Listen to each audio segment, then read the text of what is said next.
என்ன சார் எத்தனையோ நிதி மோசடிகள்லாம் நடக்குது. அத பத்திலாம் நீங்க ஏன் சொல்ல மாட்டீங்க? அத பத்திலாம் நீங்க மக்களுக்கு விழிப்புணர்வு தரலாமே! அப்படிங்கிற மாரி நெறைய பேர் என்ட்ட கேட்பாங்க. அவங்களுக்கு நான் ஒண்ணே ஒண்ணு சொல்லிக்கிறேன். நீங்க நிதி நிறுவனத்தில அல்லது ஏதோ ஒரு இதில முதலீடு பண்றீங்கன்னா, உங்களுடைய சேமிப்பிலிருந்து மட்டுமே முதலீடு பண்ணுங்கள். எப்பயுமே எந்த வகையான முதலீடாக இருந்தாலும், அதில ஒரு ரிஸ்க் இருக்கும். இது பார்த்தீங்கன்னா, முதலீடுங்கிறது நம்ம எதில முதலீடு பண்றோமோ, தங்கமோ, ரியல் எஸ்டேட்டோ, மியூச்சுவல் ஃபண்டோ, ஷேர் மார்க்கெட்டோ எதுவா இருந்தாலும் அந்தந்த முதலீட்டுக்குன்னு சின்ன ஏற்ற இறக்கங்கள் இருக்கும். அதுக்கேற்ற மாரி தான் முதலீடு வளர்ந்துட்டே போகும். அப்படிங்கிறப்போ, நீங்க எப்பயுமே சேமிப்பிலிருந்து முதலீடு பண்ணுங்கிற அந்த ஒரு இத முதல்ல மனசுல வச்சுக்கோங்க. அடுத்தபடியா இந்த நிதி நிறுவனங்கள் இதுலலாம் முதலீடு பண்றது அப்படிங்கிறப்போ, அந்த நிதி நிறுவனம்ங்கிறது ஆர்பிஐல ரிஜிஸ்டர் பண்ணியிருக்குதா? அந்த நிதி நிறுவனத்தின் செயல்பாடுகள் உங்களுக்கு வெளிப்படை தன்மையோட இருக்குதா?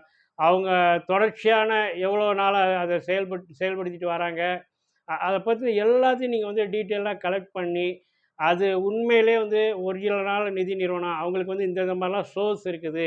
ஒரு ப்ராப்ளம் ஆச்சுனாலும் இந்த சோர்ஸ் வச்சு அவங்க குடுக்க முடியும் அப்படிங்கிற ஏன்டா இப்ப ஆர்பிஐ என்ன பண்ணும்ட்டா, நீ ஒரு சீட்டு நடத்தினா கூட நீ இத்தனை கோடி நீ கணக்கு காட்டணும். கணக்கு காட்டிட்டு தான் சீட்டு நடத்தணும். ஏன்டா நெறைய பேர்ட்ட நீ லட்சக்கணக்கில வாங்குவ. அப்படியே நீ கிளம்பி போயிட்டன்னா, உன்னோட சொத்த வச்சு தான் நாங்க ரெக்கவரி பண்ணுங்கிறனால ஆர்பிஐ அந்த மாரி சொல்லும். அதனால தான் நாங்க ஆர்பிஐல அத ரெஜிஸ்டர் பண்ணியிருக்காங்களா? அந்த இதெல்லாம் தெளிவா கேட்குறோம்.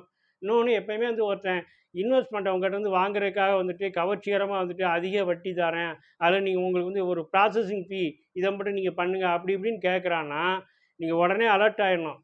என்னன்னு பார்த்தீங்கன்னா, அவனுக்கான தேவைங்கிறதே அந்த ப்ராசஸ் ஃபீங்கிறது தான். அது ரூ. 100 இருக்கலாம், ரூ. 1000 இருக்கலாம், ரூ. 10,000 இருக்கலாம். அதே மாரி ரூ. 100 இருந்தா ஒரு 10,000 பேர்ட்ட ரூ. 100 வாங்குனான்னா, அவனுக்கு ஒரு லாபத்த பார்த்துக்கோங்க.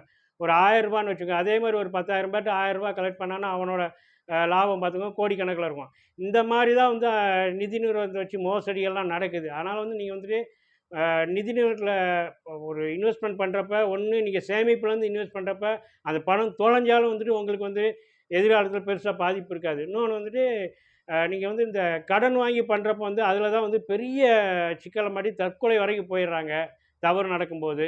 அதுபோக அந்த நிதி நிறுவனம் சரியானதா, அவங்களோட டேர்ம்ஸ் கேட்டா நீங்க அதிக வட்டிக்கு ஆசைப்பட்டு என்னைக்குமே நீங்க எதுலயும் முதலீடு பண்ணாதீங்க. திருட்டுத்தனமா முதலீடு பண்ற மாரி கமுக்கமா முதலீடு அதெல்லாம் பண்ணவே பண்ணாதீங்க. ரொம்ப லாட்டானுங்க. அதுதான். ஏன்னா, நீங்க அதே மாரி ஒரு தவறு நெனச்சா உடனே நீங்க சைபர் கிரைம்ல கம்ப்ளைண்ட் பண்றத அ த தயங்கவே தயங்காதீங்க. மத்தவங்கலாம் கம்ப்ளைண்ட் பண்ணிட்டு வெயிட் பண்ணாதீங்க. அதுதான் ரொம்ப ரொம்ப தப்பு. இந்த செய்தி உங்களுக்கு பிடிச்சிருந்துச்சுன்னா நண்பர்களோட ஷேர் பண்ணுங்க. சேனலுக்கு சப்ஸ்கிரைப் பண்ணுங்க. நன்றி, வணக்கம்.